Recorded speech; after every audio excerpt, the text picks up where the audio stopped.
السلام عليكم ورحمة الله وبركاته. ازيكم عاملين ايه؟ اتمنى ان انتوا تكونوا بخير وانتوا بتشوفوا فيديو النهاردة هنعمل مع بعض كبات الكنافة بأطعمة مختلفة وبطريقة سهلة جدا ومش مكلفة خالص، وتقدروا تعملوها والناس اصحاب المشاريع يقدروا يعملوا منها مشروع جميل جدا. كبات الكنافة دي بسيطة وسهلة. هنعرف دلوقتي ازاي نعمل الكنافة ونطلعها طبقات زي ما انتم شايفين كده، وهنعمل كمان الكنافة اللي بالشوكليت وزبدة اللوتس وبالمانجا، وطبعا هناخد افكار تانية للحشوات. هنبدأ دلوقتي وهنشوف طريقتها مع بعض. بس يا ريت قبل ما نبدأ، لو اول مرة تشوفوني، انا اسمي ليندا ودي قناتي، يا ريت تشتركوا في القناة وتفعلوا زر الجرس عشان يوصلكم كل جديد.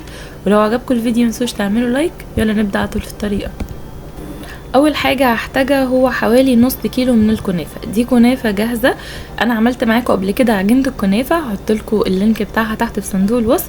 طبعا ممكن تستعملوها او تجيبوا الكنافه الجاهزه على طول.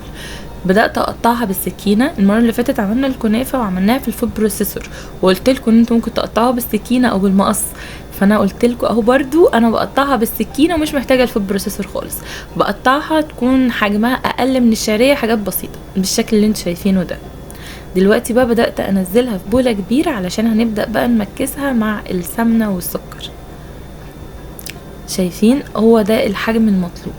هبدأ بقى احط عليها 5 معالق كبار من السكر البودر، وبعدين اخلطهم مع بعض بالشكل اللي انتوا شايفينه ده. طبعا كل المقادير هتلاقوني كاتباها لكم تحت في صندوق الوصف. دلوقتي بقى هنزل عليها بكوباية من السمنة السايحة، وبعدين هقلبهم مع بعض. اهم حاجه لازم الكنافه تتغطى كويس جدا بالسمنه، وهتلاقوا لون الكنافه اتغير من لونها الطبيعي لون السمنه. وزي ما قلت لكم، لو انتوا حابين تضيفوا لها اي لون ممكن تضيفوا صبغه طعام او لون اورنج او خليط ما بين الاحمر والاصفر، بس اهم حاجه تحطوه على السمنه، ما تحطوش على الكنافه. وبعد كده حطيتها في طاسه سخنه على النار من غير اي مواد دهنيه. انا اكتفيت بالسمنه اللي موجوده في الكنافه وبدات احمرها. اهم حاجه تفضل ايديكم فيها، ما تسيبوهاش خالص لانها بتتحمر بسرعه جدا، ولو سبتوها اكيد هتتحرق منكم. بالشكل اللي انتوا شايفينه ده اللون المطلوب.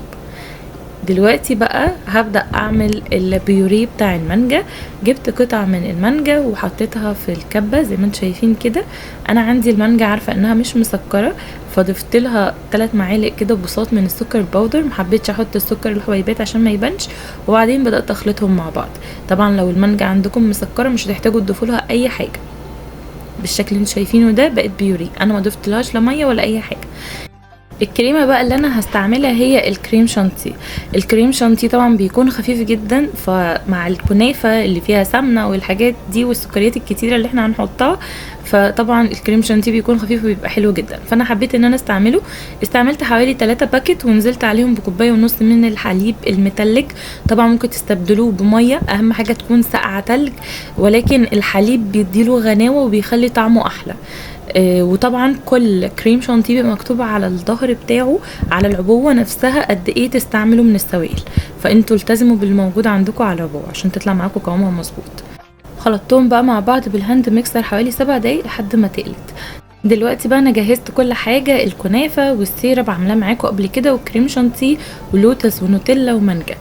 هستعمل الكبات الاكريليك دي. طبعا ممكن تستعملوا اي كبات عندكم او الكوبايات العاديه. هبدا احط فيها كده شويه من الكنافه، وهبدا اضغطها باي حاجه ينفع هتدخل عندكم في الكب تقدروا تضغطوا بيها بالشكل ده. حطيت كده انا اول طبقه، هبدا انزل عليها بقى بشويه من السيرب او الشربات، حاجه بسيطه جدا، معلقه صغيره، لان اوريدي الكنافه فيها سكر. لو حابين تستغنوا عنها مفيش مشكله برضو. دلوقتي بقى هبدا اضيف عليها كمان طبقه من الكريمه، كريمه الكريم شانتيه.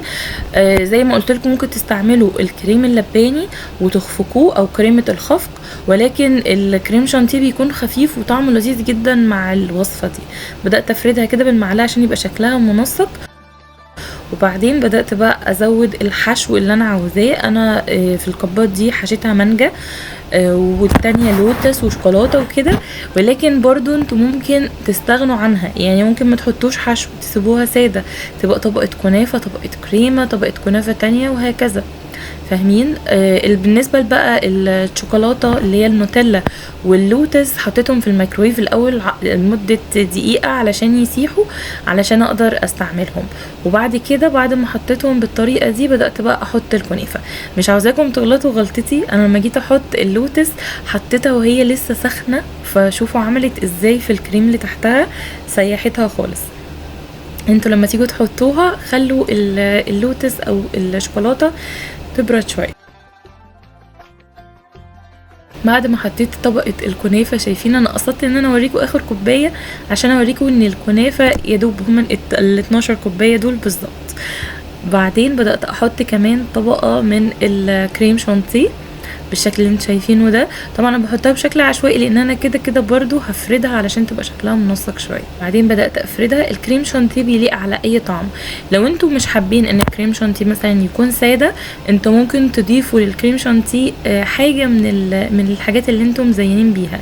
يعني مثلا انا بعمل الكنافه باللوتس، هعمل الكريم شانتيه هضيف عليه شويه من زبده اللوتس.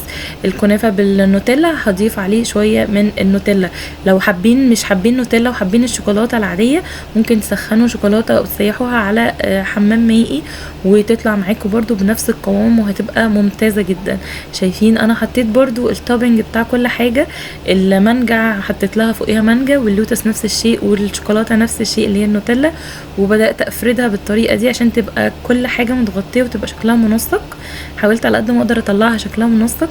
وبس كده هبدا بقى احط لها التوبنج بتاع اللوتس، احط عليها بسكوت اللوتس علشان يبان ان ده لوتس. المانجا نفس الشيء، اللي بالنوتيلا حطيت عليها شويه من المكسرات المكسره المجروشه. وبس كده شايفين شكلها عامل ازاي، طالعه معايا طبقات ازاي. بجد طعمها ممتاز وحلوه جدا، سكرها مظبوط. وبس كده يكون فيديو النهارده خلص. اتمنى ان انتوا تكونوا استفدتوا منه والطريقه تكون عجبتكم، ويا ريت تجربوها وتقولي رايكم تحت في الكومنتات. وبالف هنا وشفا لكل اللي هيجربها.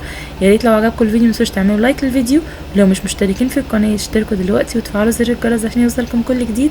واشوفكم على خير تاني قريب في فيديو جديد.